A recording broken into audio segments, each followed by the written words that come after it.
The art of thinking clearly का सारांश रोफ डोबेली द्वारा। दी आर्ट ऑफ थिंकिंग क्लियरली, स्पष्ट रूप से सोचने की कला, रोफ डोबेली द्वारा लिखा गया एक गहरा और विचारशील किताब है जो मानसिक त्रुटियों, संज्ञानात्मक पक्षपातों और तर्कहीन सोच पैटर्न का पता लगाती है जो हमारे निर्णय लेने की प्रक्रिया को प्रभावित करते हैं।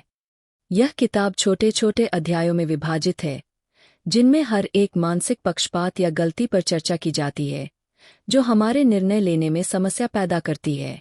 डोबेली का उद्देश्य इन पक्षपातों के बारे में जागरूकता बढ़ाना है ताकि लोग अधिक तार्किक सोच सकें, बेहतर निर्णय ले सके और सामान्य मानसिक गलतियों से बच सके।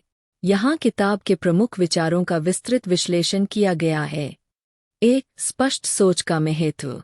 डोबेली किताब की शुरुआत में यह बताते हैं कि स्पष्ट सोच हमारे निर्णय लेने की प्रक्रिया को सही दिशा में प्रभावित करती है और व्यक्तिगत और व्यावसायिक जीवन में सफलता के लिए आवश्यक है। लेकिन मानव मस्तिष्क प्राकृतिक रूप से संज्ञानात्मक जालों में फंसने की प्रवृत्ति रखता है जो कि त्वरित निर्णय लेने के लिए बनाए गए शॉर्टकट होते हैं जो अक्सर गलत होते हैं। इन पक्षपातों को पहचानकर हम इनसे बच सकते हैं और स्पष्ट रूप से सोच सकते हैं।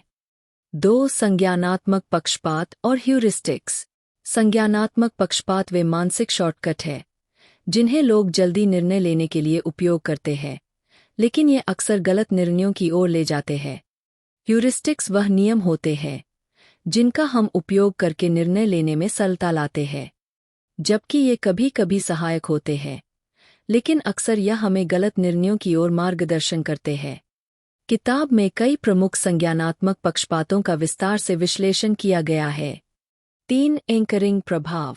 एंकरिंग प्रभाव तब होता है जब लोग किसी निर्णय में पहले प्राप्त सूचना, जो एंकर कहलाती है, पर अत्यधिक निर्भर रहते हैं।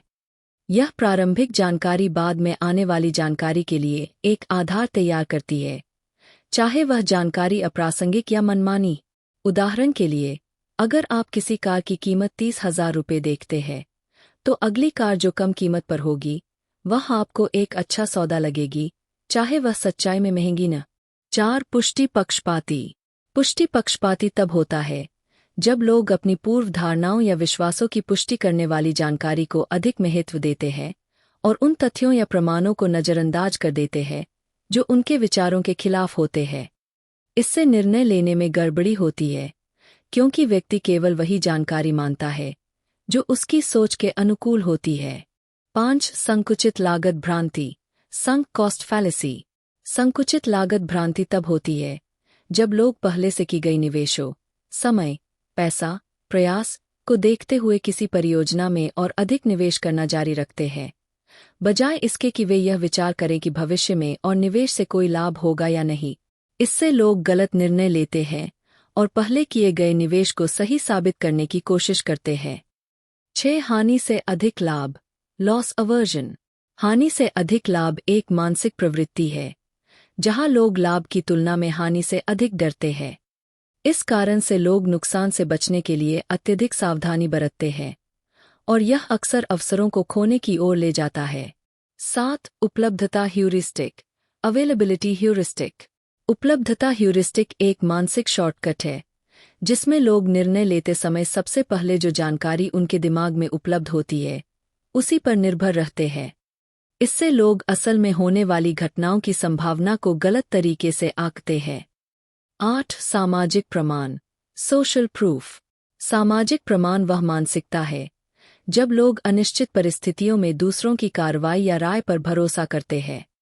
लोग यह मानते हैं कि जो कार्य या विचार दूसरों द्वारा किए गए हैं वे सही होंगे और इस कारण वे समूह के विचारों से प्रभावित हो जाते हैं जिससे गलत निर्णय लिए जाते हैं। 9, अत्यधिक आत्मविश्वास। अत्यधिक आत्मविश्वास एक मानसिक पक्षपाती है जिसमें लोग अपनी क्षमताओं, ज्ञान या भविष्यवाणियों का अत्यधिक मूल्यांकन करते हैं। इससे लोग जोखिमपूर्ण निर्णय लेने में बढ़ जाते हैं क्योंकि वे अपने फैसलों को सही मानते हैं, चाहे उनके पास पर्याप्त जानकारी न। 10, फ्रेमिंग प्रभाव, फ्रेमिंग इफेक्ट। फ्रेमिंग प्रभाव तब होता है जब लोग किसी जानकारी को उसकी प्रस्तुति के आधार पर अलग अलग निर्णय लेते हैं, भले ही वास्तविक तथ्यों में कोई फर्क न। उदाहरण के लिए, यदि कोई चिकित्सा उपचार 90% जीवित रहने की संभावना के रूप में प्रस्तुत किया जाता है, तो लोग उसे अधिक पसंद करते हैं, जबकि वही जानकारी 10% मृत्यु दर के रूप में प्रस्तुत की जाती है, तो लोग उसे नकारात्मक मान सकते हैं, हालांकि दोनों में कोई अंतर नहीं है।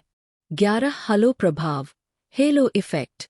हलो प्रभाव तब होता है जब हम किसी व्यक्ति के बारे में अपनी सामान्य धारणा के आधार पर उनकी विशेषताओं का मूल्यांकन करते हैं। उदाहरण के लिए, यदि किसी व्यक्ति को आकर्षक या पसंदीदा पाया जाता है, तो हम उसे अधिक सक्षम या बुद्धिमान मान सकते हैं, भले ही इसके लिए कोई ठोस प्रमाण न। 12 योजना भ्रांति, प्लानिंग फैलेसी।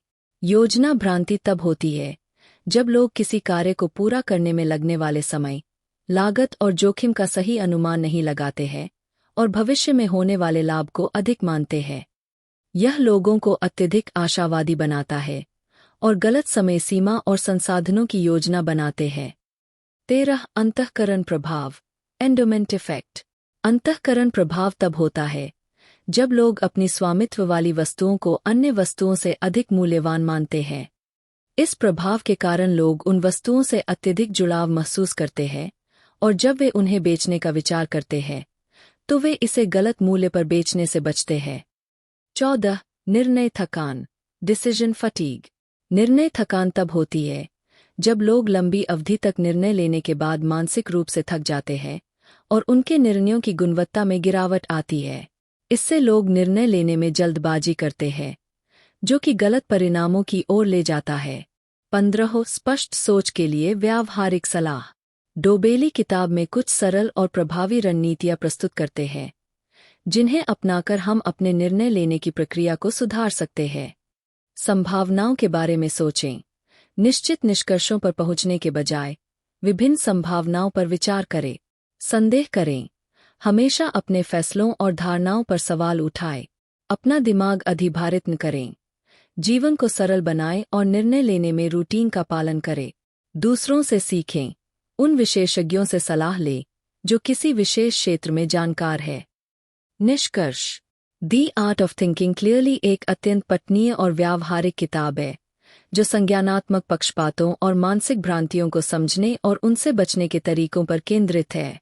डोबेली की स्पष्ट व्याख्याएं और आकर्षक उदाहरण इसे समझने में आसान बनाते हैं। यह किताब लोगों को यह सिखाती है कि वे तर्कहीन निर्णयों से कैसे बच सकते हैं और अधिक समझदारी से सोच सकते हैं। व्यावसायिक, निवेश और व्यक्तिगत जीवन में अच्छे निर्णय लेने के लिए यह किताब एक अमूल्य संसाधन साबित हो सकती है।